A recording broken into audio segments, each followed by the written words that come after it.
마을 이름이 삐아스라고 하는 동네에서 교회를 시작을 할 때에 준비해야 될 것이 참으로 많았습니다. 그것들을 일일이 몸고생으로 찾아다니며 사서 또 날라야만 했습니다. 우리나라는 배달 제도가 너무 잘 돼 있어서 그때 얼마나 부러웠는지 몰라요. 그렇게 해서 어렵게 교회가 생겨났는데 현판을 달기 위해서 나무에 글자를 새기는 집을 물어물어 찾아갔습니다.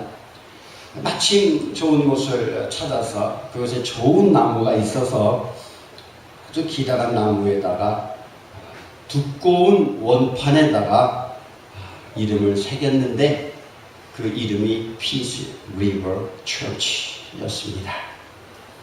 그래서 Peace River Church라고 새겨서 교회 안에다가 걸었습니다.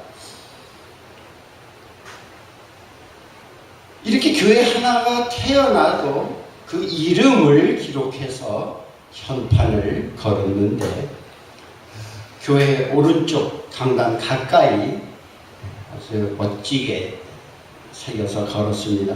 그 나무가 아주 튼튼한 나무이고 얼마나 그 무게가 많이 나가는지 혼자서는 들을 수가 없는, 둘이서 힘을 합해야만 들을 수 있을 정도였습니다. 한국으로 돌아오기 직전 디카를 그만 잃어버려서 그 사진을 여러분들에게 보여주지 못해서 아주 아쉽네요. 우리가 예수님을 믿기 전에는 죽은 자였습니다. 예수님을 믿기 전에는 우리는 죄의 종이고 사탄의 종이었습니다. 그러니까 하나님 앞에서는 우리는 죽은 자였습니다. 그런데 예수 그리스도를 믿음으로써 하나님 나라에서 우리가 새 생명으로 태어났습니다. 그렇게 되므로 하나님 나라의 생명책에 우리의 이름이 기록이 됩니다. 요한일서 5장 1절에 예수께서 그리스도이심을 믿는 자마다 하나님께로부터 난 자라고 했습니다. 우리가 예수님을 나의 구주라고 믿고 예수님을 나의 왕으로 나의 주님으로 영접을 할 때 하나님 나라에서 보면 그때 내가 출생한 것이고 그때 내가 비로소 출생 신고가 이루어진 것입니다. 우리나라의 법도 30일 이내에 출생 신고를 하지 않으면 과태료를 묻니다. 이 땅의 법도 출생하면 그 이름이 등재가 되는 거죠. 회사의 법인도 그 상호를 그 담당 기관에 등록을 해서 그 상호가 기록이 되지 않습니까? 아니 우리가 다 타고 다니는 자동차 하나를 사도 거기에 고유 번호가 생기잖아요. 임시 번호판이라도 달아야만 운행이 되는 것이죠. 소유주가 생기면 번호판이 생기는 것이죠. 세상 법도 그러합니다. 하늘나라 법에는 이름을 기록한 생명책이 있습니다. 하늘나라 생명책에 나의 이름이 기록되어 있다. 생각해 보십시오. 예수 그리스도의 이름을 믿어서 예수 그리스도의 보혈을 힘입어서 죄사함을 받아서 새로 태어난 것이죠. 물론 물과 성령으로 태어나야 하는 것이죠. 단순히 그냥 입으로 믿는다고 되는 것이 아니지. 진짜로 물과 성령으로 거듭나야만 곧 새 사람이 되어야만 하는 것이죠. 옛날에 죄된 내가 아니라 회개하고 새로 태어난 천국 백성이 되는 것이죠. 그러니까 생명책에 기록된 내 이름, 이것이 얼마나 중요하다는 것입니다. 왜냐하면 내 이름이 생명책이 없다면 하늘나라에 들어갈 수가 없습니다. 그 생명책에 내 이름이 없다면 나는 이기는 자가 아닙니다. 계시록 3장 5절에서 이기는 자는 하면서 내가 그 이름을 생명책에서 결코 지우지 않는다고 말씀했습니다. 그래서 이기는 이기는 자는 생명책에 내 이름이 있습니다. 그 말을 또 이렇게 풀어볼 수 있습니다. 이기지 못하면 어떻게 되느냐? 이기지 못하면 생명책에서 내 이름이 흐려져서 지워진다는 것입니다. 내가 예수 그리스도를 믿음으로 이기는 자가 되지 못한다면 생명책에서 내 이름이 흐릿해지든 그래서 지워지든지 한다는 그런 말씀입니다. 이기지 못한다는 것이 무엇입니까? 거짓말하는 순간 죄에게 지는 것이 되잖아요. 그 거짓말하면 어떻게 됩니까? 내 이름이 생명책에서 흐려진다고요. 그래도 깨닫지 못하고 계속해서 회개하지 아니하고 계속해서 거짓말을 하게 되면 반복적으로 거짓말을 하면 내 이름이 지워지는 날이 오는 것이죠. 그래서 계시록 21장 27절에서 무엇이든지 속된 것이나 가증한 일 또는 거짓말을 하는 자는 결코 그리로 들어갈 수 못한다고 했습니다. 세 가지를 기록하고 있습니다. 속된 것, 가증한 일, 거짓말. 속된 것이 뭡니까? 잘 아시죠? 더러운 것이죠. 세상적인 것, 세속적인 것이죠. 그 속된 것을 내가 좋아하고 그 속된 일을 내가 반복하면 내 이름이 흐려져서 지워지게 된다는 것입니다. 그래서 그 속된 것에 빠지게 되면 내가 이기는 자가 되는 것이 아니라 지는 자가 되고 마는 겁니다. 뭐가 가증한 일입니까? 미운 짓 하는 것, 그것이 가증합니다. 예를 들면 혐오감을 일으키는 동성애를 한다. 근친상간을 한다든가 우상숭배, 마술, 정치는 문신, 변태성령, 부정직한 거래 이런 것들이 다 가증한 일인 것이죠. 그런 사람은 오늘 말씀에서 하시는 것이 결코 그리로라는 말은 거룩한 성, 새 예루살렘 성에 들어가지 못한다고 말씀했습니다. 그 세 번째는 거짓말도 안 된다. 왜 거짓말하면 안 되는지 말씀이 있으니까요. 알아야 하는 것이죠. 왜 우리가 더러운 세상 속에 속하면 안 되는지, 왜 우리가 세상 노래를 부르면 안 되는지, 제사 드리는 거, 점치는 거, 부적을 사용하는 거, 그거 사용하면 안 된다는 거, 그거 알아야만 하는 것이죠. 왜? 27절에서 이러이러한 자는 결코 그리로 들어가지 못한다고 말씀했기 때문입니다. 그러면 어디로 가는 겁니까? 불못으로 떨어진다. 그리고 21장 27절에서 계속해서 하시는 말씀이 오직 어린 양의 생명책에 기록된 자들만 들어가리라. 아멘. 이 생명책은 예수님이 갖고 계신 생명책입니다. 우리가 주님 앞에 설 때 심판을 받습니다. 심판을 받을 때 우리의 행위책도 펼쳐보시고 또 다른 책들도 펼치시고 그리고 생명책도 펼치십니다. 생명책을 펼쳐셨는데 거기에 내 이름이 없으면 불못에 던져지는 것입니다. 계시록 20장 15절 누구든지 생명책에 기록되지 못한 자는 불못에 던져지리라 말씀입니다. 이 땅에서 믿음 생활을 하다가 내 믿음이 식어져 버린다든지 세상에 속된 일이나 가증한 일에 양다리를 걸치고 있다면 생명책에 내 이름이 흐려지다가 나중에는 지워져 버리고 마는 것이죠. 그러니까 어떻게 해야 됩니까? 생명책에 내 이름이 끝까지 남아 있어야 하는 것이죠. 남아 있으려면 어떻게 해야 됩니까? 이기는 자가 되어야만 하는 것이죠. 첫째는 이기는 자가 되어야만 하는 것이죠.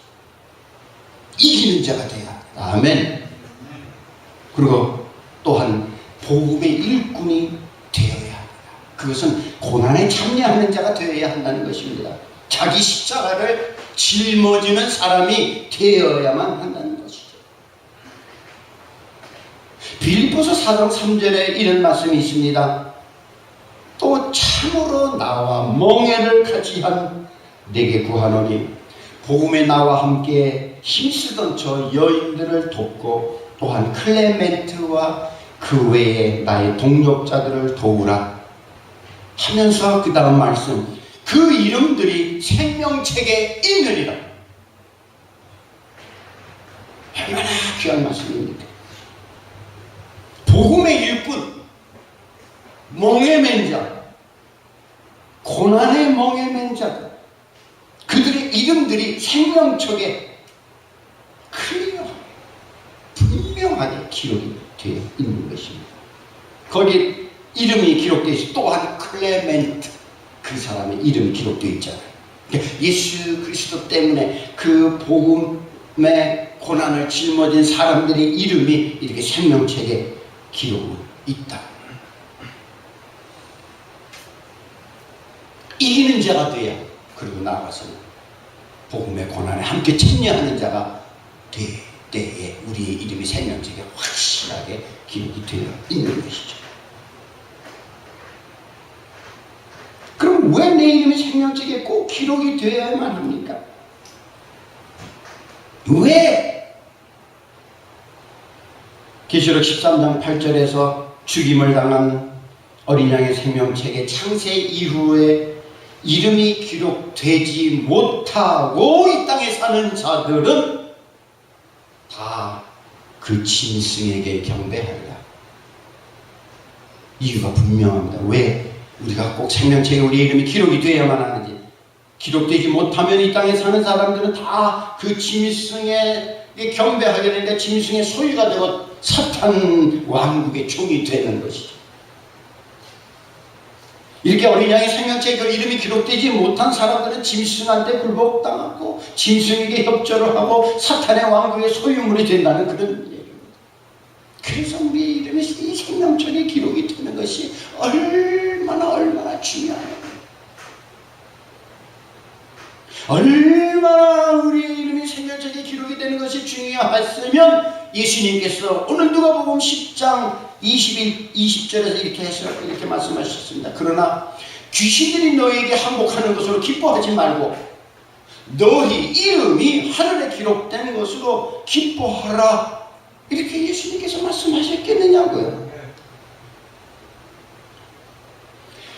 이 땅에서 내가 귀신 쫓아내는 능력이 있고 병 고치는 능력이 있다고 해도 내 이름이 생명책에서 흐려져 버리게 되면 아무 소용이 없다. 능력은 안 중요한 거예요. 능력보다는 하나님의 말씀대로 사는 것이 더 중요합니다. 귀신들이 우리들에게 항복을 하니까 얼마나 좋습니까? 예수 그리스도의 이름으로 명하는 너 떠나가 찌어가서 탁 떠나 얼마나 좋고 신날 것입니까? 그렇게 예수님의 이름에 능력이 있으시잖아요. 예수님의 이름 앞에 귀신들이 그냥 벌벌 떨잖아요. 예수님의 이름명의 제자들이 예수님의 이름을 가지고 천도를 다니면서 병자도 고치고 귀신들도 쫓아내고 했는데 얼마나 행복했겠어요. 기쁨에 그냥 충천했죠. 그런데요, 능력은 자칫 잘못하면 우리를 교만하게 만들어요. 누가 대표적인 인물일까? 루시퍼가 온갖 영화를 다 입었잖아요. 하나님으로부터 모든 능력을 다 입었어요. 다 입고 보니까 자기가 하나님이 되려 교만해진 거. 그래서 그냥 타락해버렸잖아요.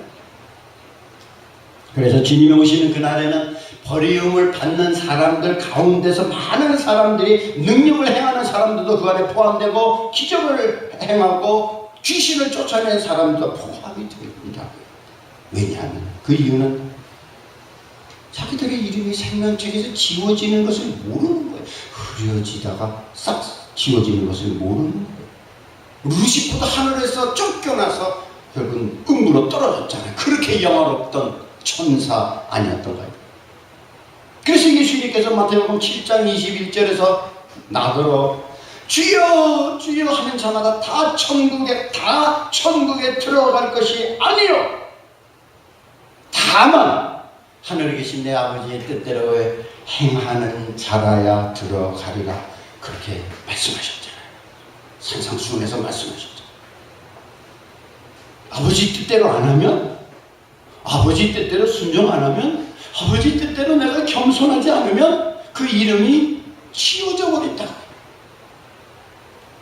우리는 능력이 있으면 좋다고 그러죠. 내가 기도를 하는데 하나님께서 응답을 그냥 금방 뚝 떨어뜨려 주셔서 모든 일이 하늘 일이 다 형통하고 그냥 기도하는 것마다 다 이루어지고 그러면 좋겠잖아요. 그러나 사실은 능력보다는 고난이고 십자가입니다. 능력보다는 아버지 뜻에 맞아야 하는 것이죠. 아버지 마음에 합해야만 하는 것이죠.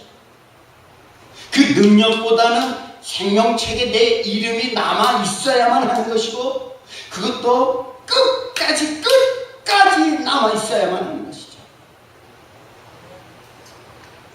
이것이 얼마나 중요하면 예수님이 귀신들이 너희에게 항복하는 것으로 기뻐하지 말고 너희 이름이 하늘에 기록된 것으로 기뻐하라고 하셨겠느냐고요. 그렇게 중요한 문제라고요. 이게 영생이잖아요. 천국 시민이 되는 일이잖아요. 내 이름이 생명책에 기록되는 일이 말입니다. 그러면 주님은 어떤 사람을 생명책에 기록해 주십니까? 어떤 사람? 첫째는 하나님의 이름을 영화롭게 높이는 자입니다. 찬양을 해도 높이면서 찬양. 왜 우리가 주의 기도할 때 하늘에 계신 우리 아버지여 이름이 거룩히 여김을 받으시오며 그 이름을 영화롭게 하는 것 아닙니까?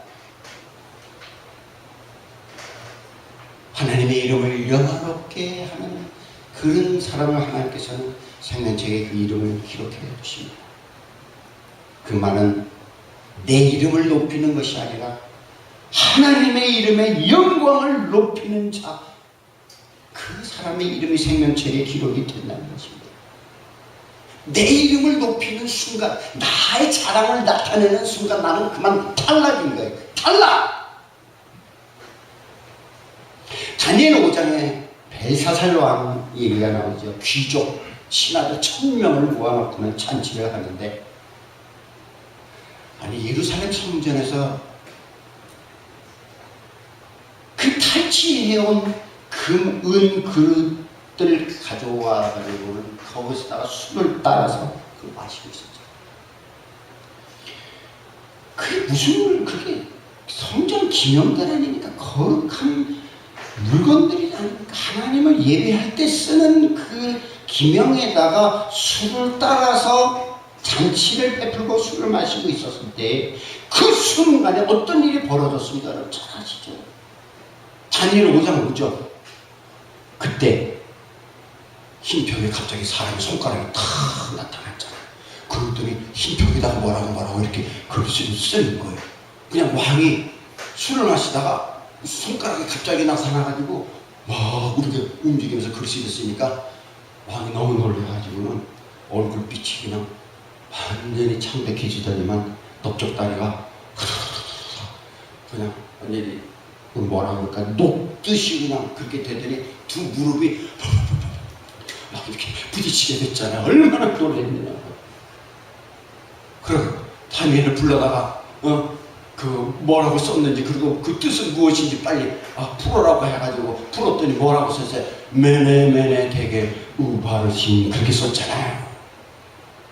그 메네는 뭐예요? 내가 너를 저울에다가 달아보았다. 그랬더니 대겔 모자란다. 우바르신 베레스 둘로 쪼갠다. 쪼개서 하나는 메대 하나는 바사에게 준다. 그런 뜻 아닙니까? 둘로 쪼개버린다. 내 이름은 없어져버린다. 그날 밤 벨사살 왕 암살당해서 죽었습니다. 이게 당해서 오작이 났어요. 내 이름을 높이는 한은 생명책에서 그 이름이 안 되는 것이죠. 그래서 우리가 하나님의 이름을 높여야 하는 것이고 하나님의 영광을 우러러봐야만 하는 것이죠. 그래야만 내 이름이 생명책에 남아있는 거예요. 하나님의 영광을 우러러본다는 것. 그게 뭘까? 하나님의 영광을 우러러본다. 저는 기도하고 묵상할 때 항상 성경에서 한 사람에 대한 이 얘기를 품곤 합니다. 그 얘기가 누구 얘기냐? 자기 하인이 병들었어요. 근데 예수님에게 자기 하인 병드는 일로 인해서 찾아왔어요. 주여, 제 하인이 중풍병으로 몹시 괴로워하고 있습니다. 예수님 보시니까 아니 백부장이 돼가지고 하인이 병들었으면 갖다 버리고 새로 또 채용하면 되잖아요. 그런데 아니 백부장씩이 로마의 장교 백부장이나 돼가지고 하인 병든 문제로 자기를 이렇게 쳐다봐가지고 겸손히 간구하는 그 모습에서 예수님이 그 마음이 들으셨던 거예요. 그래서 예수님이 뭐라고 그러시냐면은 내가 가서 고쳐주리라 그러셔요. 마태복음 8장 7절에서 자기 문제로 온 것이 아니고 병든 하인 문제 때문에 온 것이에요. 그래서 예수님께서 내가 가서 고쳐주리라 이렇게 말씀하셨어요. 얼마나 좋아요 우리는. 예수님께서 너 집에 가가지고 내가 네 소원을 풀어주리라 그렇게 해서 예 감사합니다 가시죠 그럴 거 아니겠어요. 그러나 이 백부장 하나만 아닙니다. 주님 제 집에 오신다고 제가 감당 못합니다. 저는 그럴 자격이 전혀 없는 사람입니다 하면서 다만 말씀으로만 해주십시오. 그러면 내 하인이 낫겠습니다. 아니 저도 명령을 받기도 하고 저도 명령을 내리기도 합니다. 제 밑에도 병사가 있어서 어이 이병장 나한테 와 한번 오고 가 한번 가고 이거 해 한번 합니다. 그러니까 주님은 저한테 말씀으로만 명령해 주시면 됩니다. 그러면 저 하인의 병이 나을 것입니다. 어떻게 백부장이 예수님한테 이런 말을 할 수 있었겠어요? 놀랍지 않아요? 여러분 놀랍지 않아요? 하나도 안 놀라시는 것 같아요.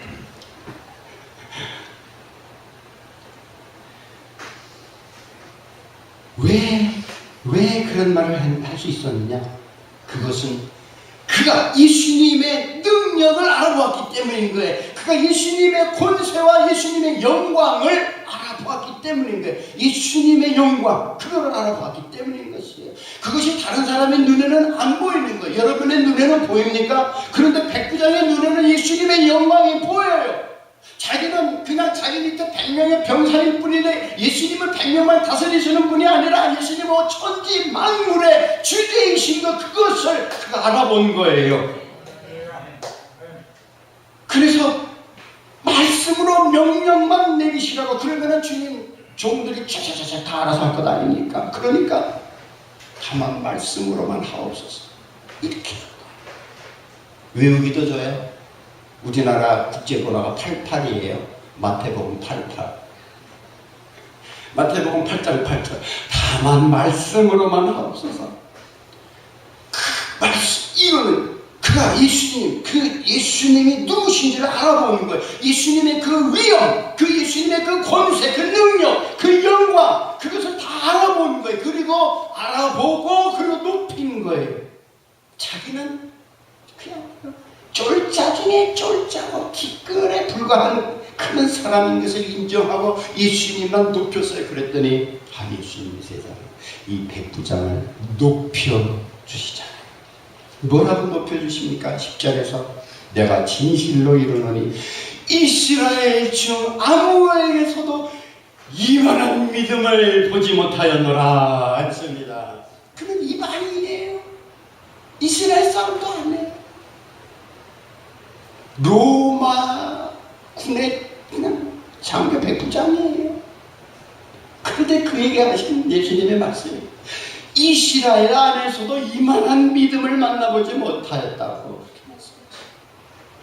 이렇게 백부장은 예수님의 영광을 알아가지고 그 예수님의 영광을 그냥 자기 자신이 입어버린 거예요.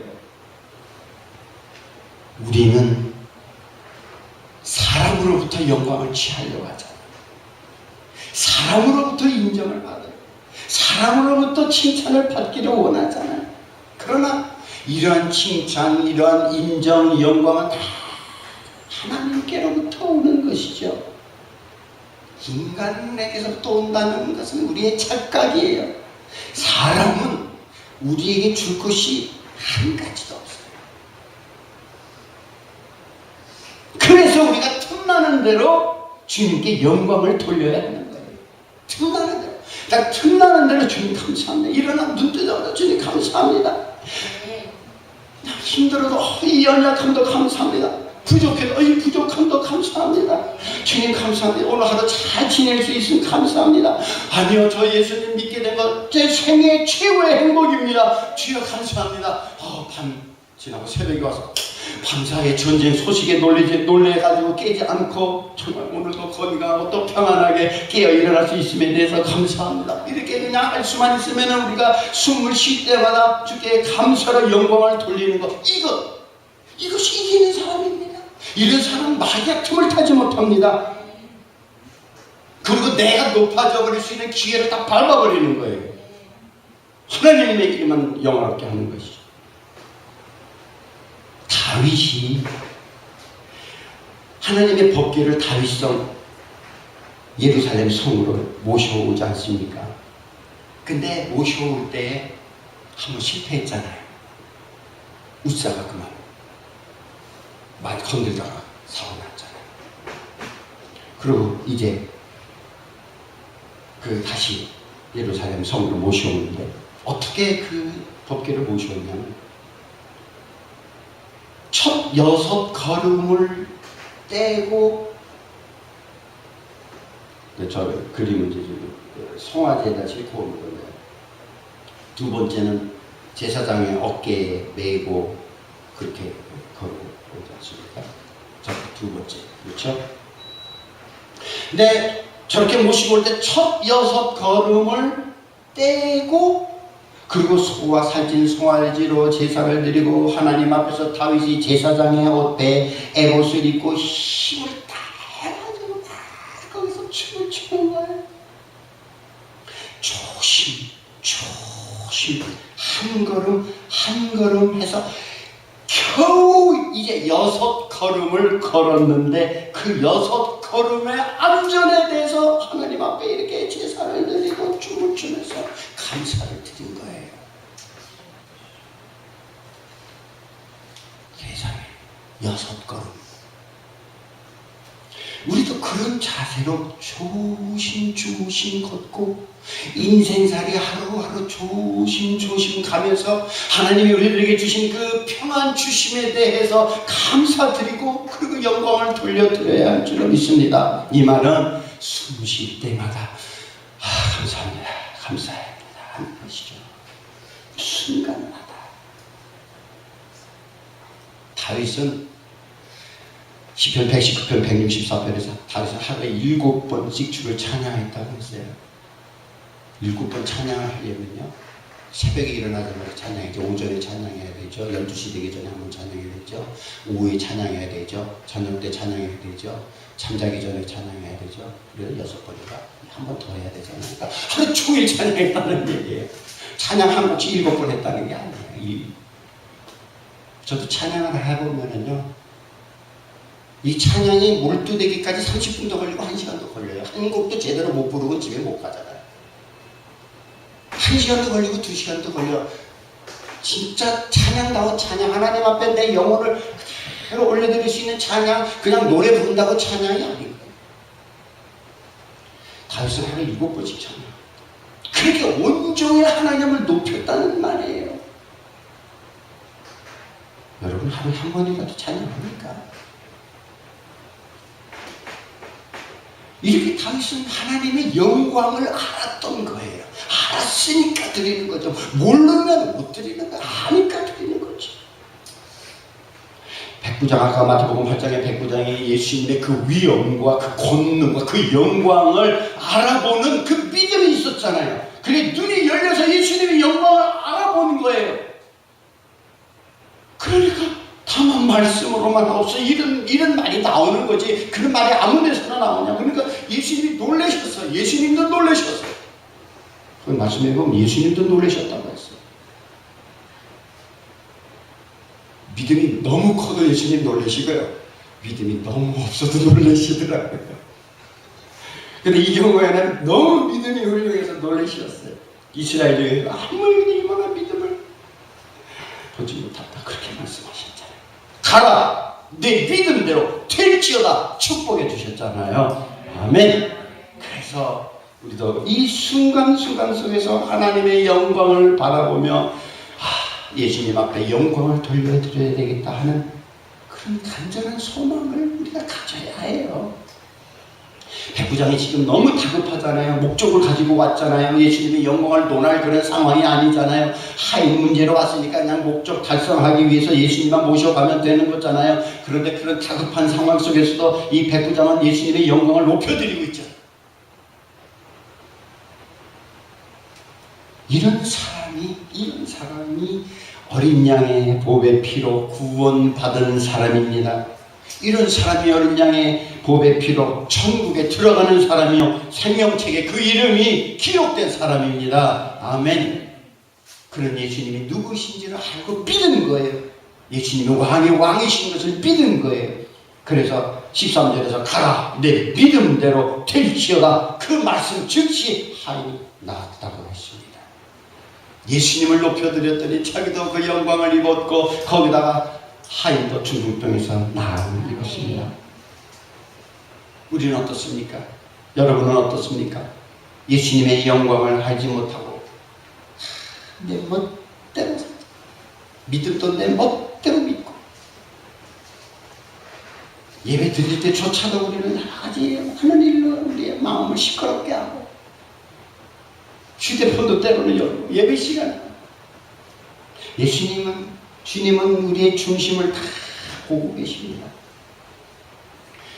중심을 보고 계십니다. 우리가 주님을 높이고 있는지 아닌지, 정말 주님을 사랑하고 있는지, 사랑하는 척만 하고 있는지, 그리고 자기의 목적을 이루기 위해서 주님 앞에 나오고 있는지 아닌지, 오직 두려움만 피하기 위해서 주님을 믿는 척하는 거 아닌지 주님은 다 아십니다.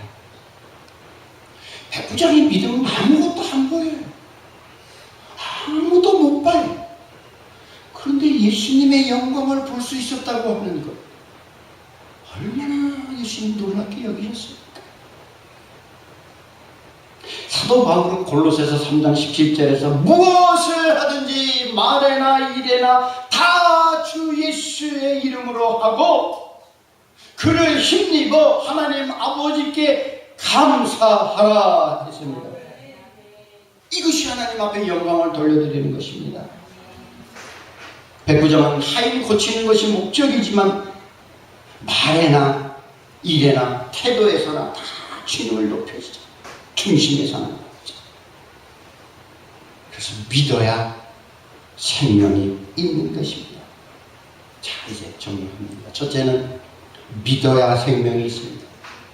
예수님을 구주로 믿고 그 능력과 권세를 알고 그리고 예수님께 그 영광을 돌려드리고 예수님의 이름의 영광을 높여드리는 그 사람이 생명책에 그 이름이 기록되는 사람입니다.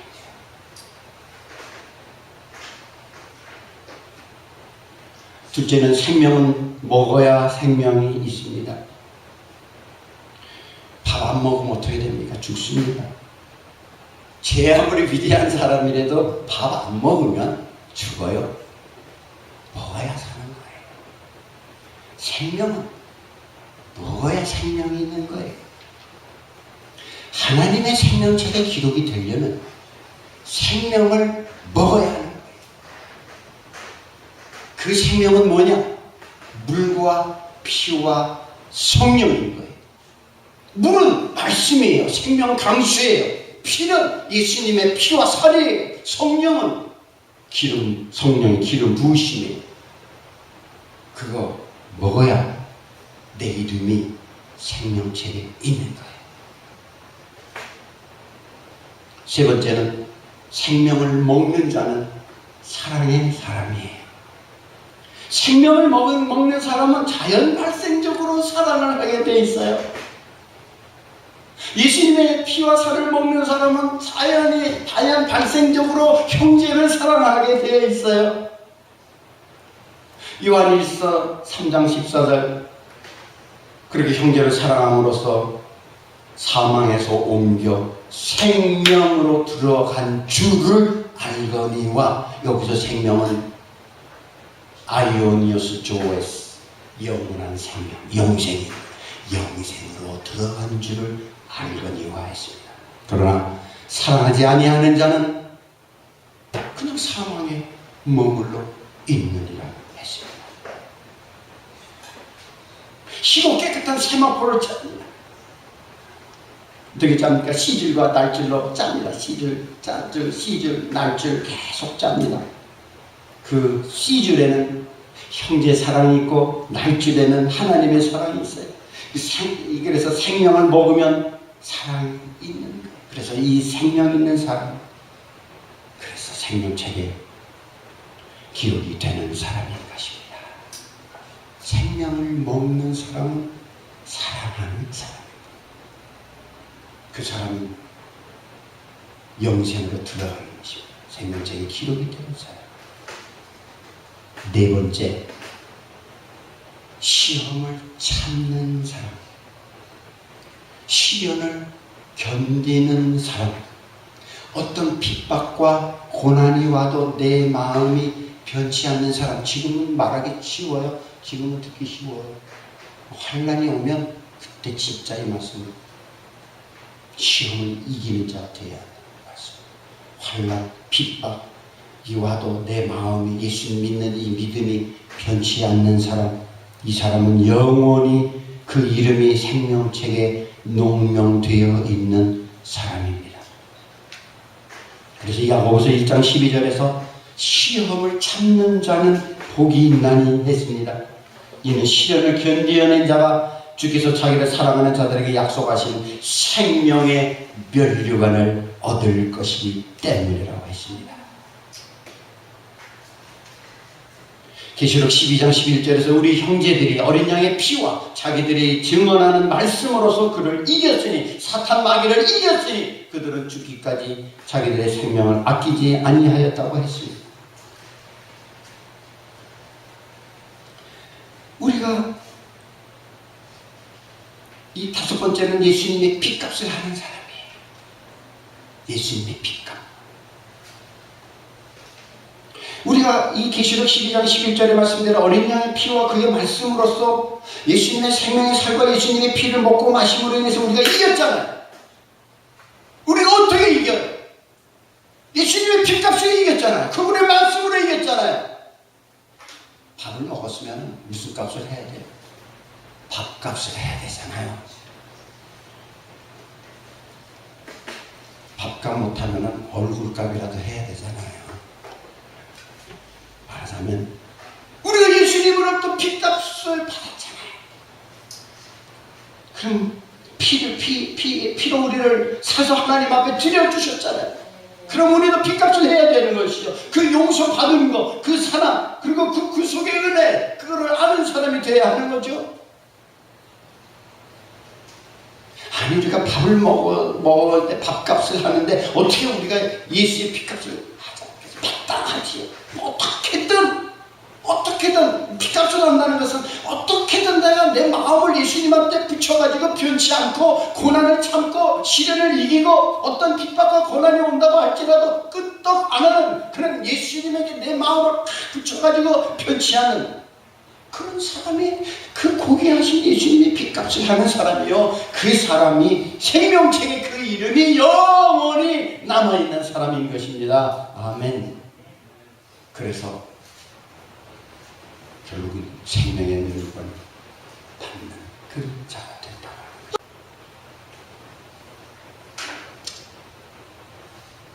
여러분 한 사람도 빠지지 말고 이러한 축복에 참여 받는 그런 은총을 입는 주의 백성들이 되기를 우리 주 예수 그리스도의 이름으로 축복합니다. 아멘. 아멘.